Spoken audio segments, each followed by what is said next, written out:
Assalamualaikum warahmatullahi wabarakatuh. Selamat pagi, salam sejahtera bagi kita semua dimanapun sahabat SPM berada. Gimana liburannya di hari Natal kemarin tanggal 25 sama 26? Udah cukup puas? Kalau belum, mungkin pada hari ini ada yang udah mulai cuti sampai tahun baru nanti. Tetapi tetap still safe karena Omicron lagi beredar dimanapun kalian berada gitu. Jadi still safe, tetap ikuti protokol kesehatan yang dianjurkan oleh pemerintah ya. Kembali lagi bersama gua Fajar Sidik di acara yang paling kece tentunya di Seni Pasar Modal Channel edisi 27 Desember 2021.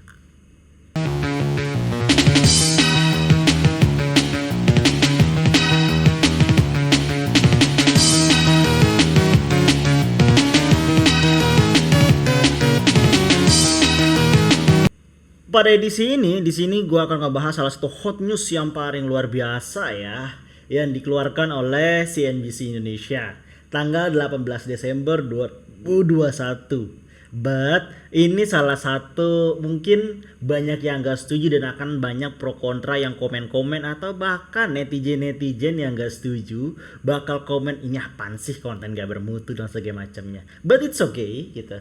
Ini adalah sebuah karya tulis yang akhirnya publish di salah satu koran digital, dalam hal ini adalah CNBC Indonesia. Kita harus hargai, tinggal kita telaah tulisannya ini apakah make sense apa enggak. Itu yang terpenting. Oke. Yang pertama itu adalah maaf, pecinta kripto, Bitcoin diramal segera tamat.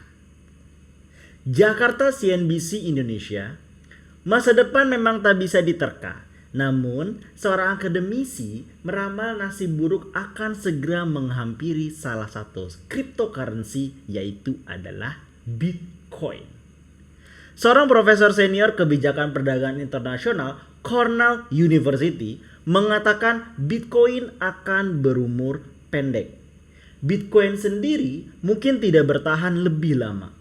Katanya dalam wawancara Squawk Box Europe dikutip dari CNBC International Sabtu 18/12/2021.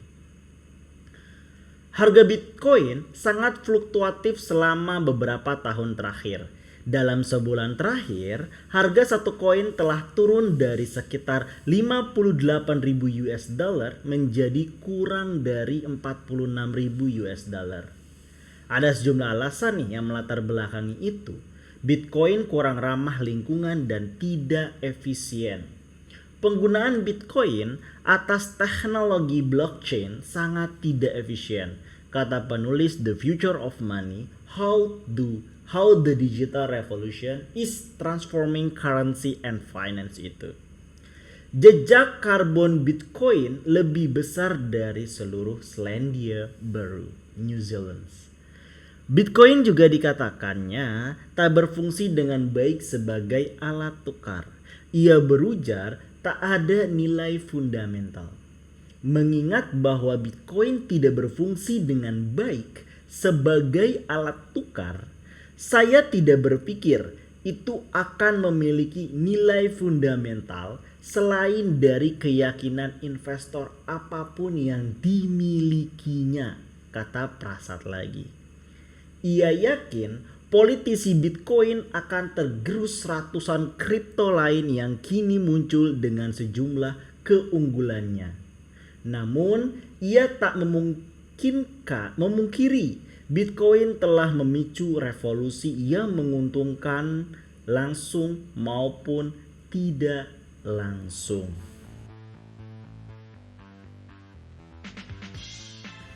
Tadi ada cuplikan berita dari CNBC Indonesia. Apakah termasuk make sense apa enggak? Kalau gue pribadi itu termasuk make sense. Kenapa?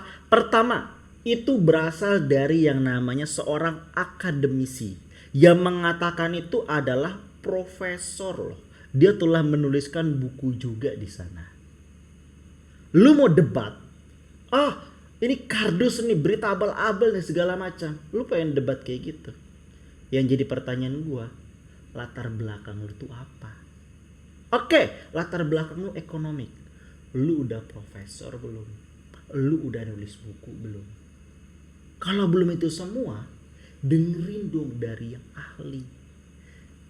Akademisi tidak punya kepentingan di luar sana untuk sama kayak politik lah, tidak ada kepentingan di luar sana, ya dia jujur berdasarkan ilmu yang dia pahami dan dia aplikasikan gitu. Apakah mungkin ada sekitar mungkin ada sedikit cuitan, mungkin dia pengen serok di harga bawah? Apakah make sense? Jawabannya make sense juga gitu loh kalau dia pengen nyerok di harga bawah. Tetapi kenyataannya Bitcoin udah mengalami penurunan. Alasannya tadi udah disebut, nggak ada fundamental sebagai alat tukar, lalu juga tidak efisien, ramah lingkungan. Di mana Indonesia sepakat, seluruh dunia termasuk Indonesia sepakat untuk mengurangi emisi atau menuju green industry pada tahun 2030. Oleh karena itu, Bitcoin menjadi salah satu tindakan yang tidak efisien dan tidak sesuai atau tidak relevan dengan kebijakan-kebijakan di negara-negara terkait atau negara-negara yang mendukung untuk green industry. Jadi, apakah berita itu hoax atau enggak? Silahkan nilai sendiri. Oke. Dan ini berita kedua ataupun istilah yang kedua, itu adalah berita pertama dan yang utama. Sekarang yang kedua itu adalah untuk seorang scalper, inilah yang namanya kita akan mereview pergerakan indeks pada perdagangan kemarin pada hari sebelum Natal, yaitu tanggal 24 Desember, dan kira-kira emiten apa yang menarik untuk ditradingkan pada hari ini. Yuk lihat yuk. Analisis teknikal saham harian 27 Desember 2021. Ini adalah pergerakan indeks harian. Secara overall sebenarnya merah ya, tapi di sini IHSG positif 0,11% itu terdongkrak dari yang namanya Jakarta Islamic Index dan ISI, di mana masing-masing 0,25% dan ISI 0,41%. Sedangkan IDX 30 ataupun LQ45 itu minus 0,20% sama 0,15%. Ya, harusnya ya kalau kita mengaca dari tahun lalu, ini udah yang namanya puncak Santa Claus Rally nih, minggu-minggu ini nih, 26 sampai 30 Desember. Harusnya itu hijau royo IHSG. Tetapi karena menyerbaknya kasus Omikron di seluruh dunia sampai Liga Inggris aja nih, sampai dipospon pertandingannya, maka itu menandakan warning atau bisa juga permainan berita gitulah. Biar apa? Biar dia bisa nyerok banyak-banyak di sini, biar harga jatuh kembali gitulah. Dan walaupun seperti itu ada yang namanya top gainers dan top loser pada perdagangan kemarin tanggal 24. Top gainers ada Jas, Roni, Pecar, Yepas, dan Emsin. Top loser ada Tir, Teh, Real, Rance, dan TRJA. Dan ini adalah pergerakan IHSG dalam sepekan dari tanggal 14, 17 sampai tanggal 22 gitu. Di sini bisa dilihat ya. Sebenarnya di sini gue pakai dua indikator ya. Yang pertama indikator yang namanya indikator super trend.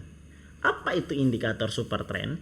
Indikator super trend adalah indikator yang digunakan atau indikator yang diciptakan karena penggabungan dua indikator. Yaitu yang pertama adalah indikator channel Commodity Channel Index CCI, dan yang kedua adalah indikator ATR. Panjangannya PTR ya. Udah deh, lupa. Coba cek aja yang tahu, komen di bawah ya. Nah, dua indikator ini yang jelas, di mana CCI untuk melihat yang namanya psychology market dan yang ATR untuk melihat tingkat volatile dari suatu harga saham.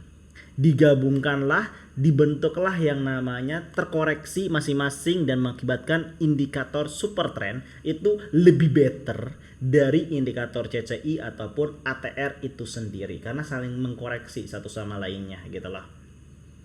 Jadi di sini gue pakai indikator super trend. Cara bacanya mudah. Kalau hijau, ini kan ada warna hijau nih. Ada warna hijau. Warna hijau artinya trennya naik. Warna merah artinya tren cenderung koreksi gitu loh. Kalau hijau cenderung naik, hijau, merah cenderung koreksi. Dan yang kedua adalah lihat semakin deket garis dengan candle itu menekan trennya itu semakin kuat atau lemah. Makin mendekati garis artinya tren semakin lemah, makin menjauhi garis itu adalah tren semakin tinggi. Itu catatannya ya. Dalam hal ini bahwa IHSG overall sebenarnya adalah sepanjang sebulan ya, hampir sebulan di bulan Desember ya. Ini Desember start. Sepanjang sebulan itu cenderung datar tapi koreksi dikit gitu. Apakah minggu ini di minggu terakhir di bulan Desember akan memiliki cash yang sama? Gua sendiri akan menjawab iya. Kenapa? Ini tidak terlepas dari tadi kasus Omicron, ketakutan investor yang udah mulai membangun ekonomi terus tiba-tiba aduh ada kasus lagi, bisa-bisa PSBB darurat lagi, bisa-bisa lockdown lagi. Itu yang mengakibatkan ketakutan investor itu. Jadi jangan menyalahkan kalau nanti komoditas-komoditas ataupun yang berhubungan dengan sektor-sektor defensif itu akan lebih naik harganya dibanding dengan sektor-sektor yang bukan defensif gitu. Dan ini adalah Pom-Pom News. Pom-Pom News adalah berita yang dikeluarkan setelah bursa mengalami tutup. Yang pertama adalah berita dari CNBC Indonesia, harga minyak mendidih hingga 8% minggu ini. Berita dari CNBC Indonesia, harga minyak dunia mendidih sepanjang pekan ketiga bulan Desember. Produksi minyak di Amerika Serikat dan Libya turun dan dukungan dari meredanya kecemasan Omicron jadi pendorong penguatan harga minyak pekan ini.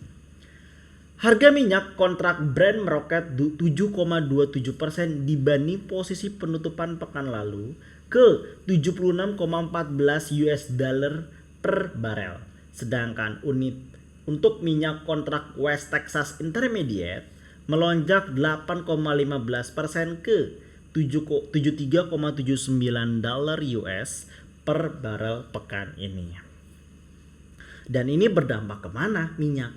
Tentunya ke sektor pertambangan dan sektor, ini gila nih kata-katanya benar-benar sangat pom-pom ya, CPO ataupun sektor minyak sawit. CPO ngamuk jadi super seiya pekan ini, gila loh ya, super seiya coba lah. Kebanyakan nonton film Athena super seiya.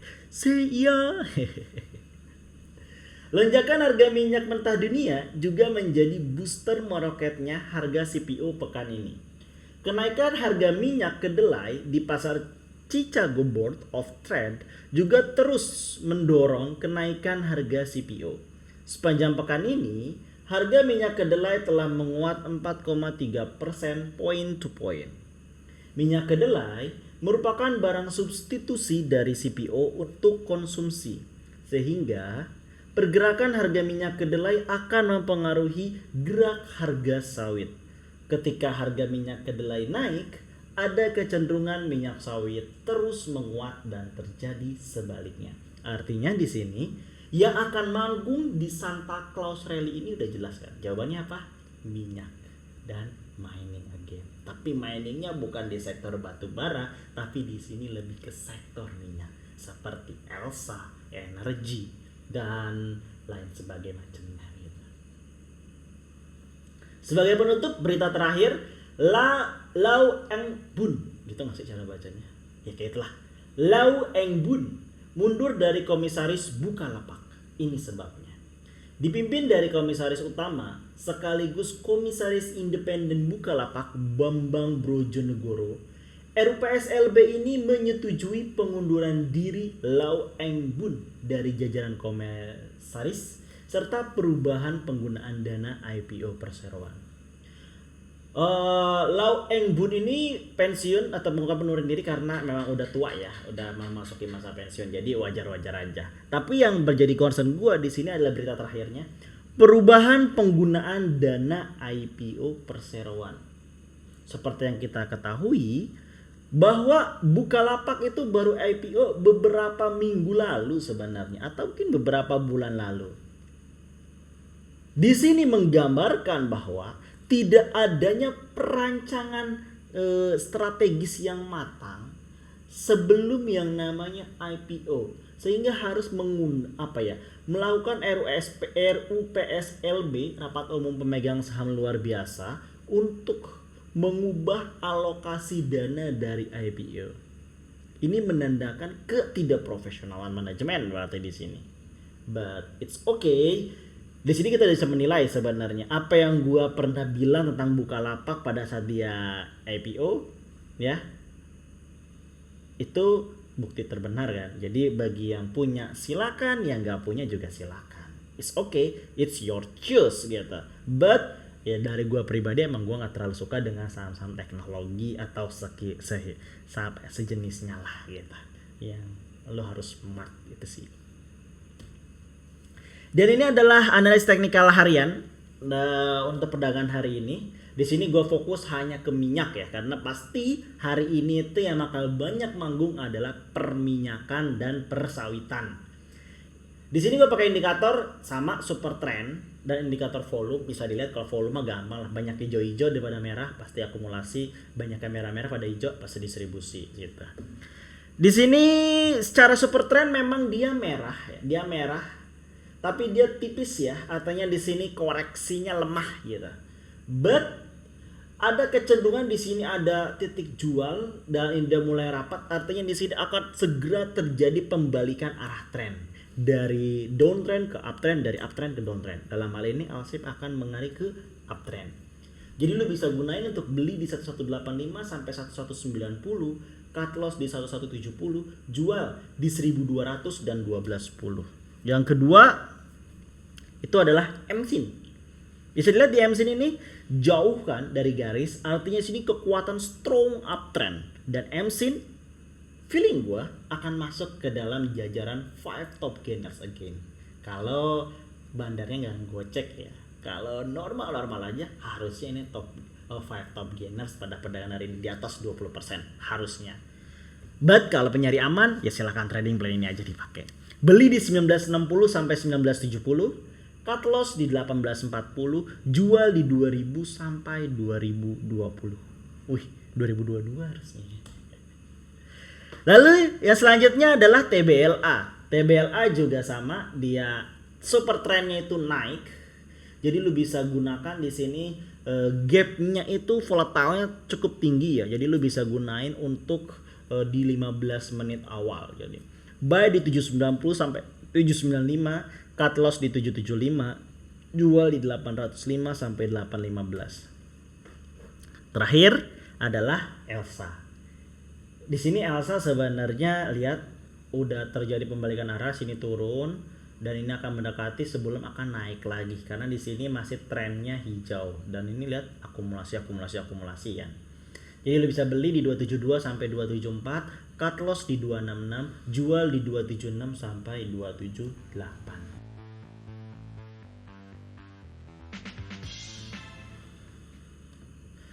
Kurang lebih itu yang bisa gue sampaikan pada hari ini. Semoga digunakan dengan baik ya. Kalau ada pertanyaan atau ada yang pengen keki-keki, komen aja di bawah. Tapi jangan lupa untuk subscribe, like, dan komen tentunya. Gue Fajar Siddiq pamit. Bye.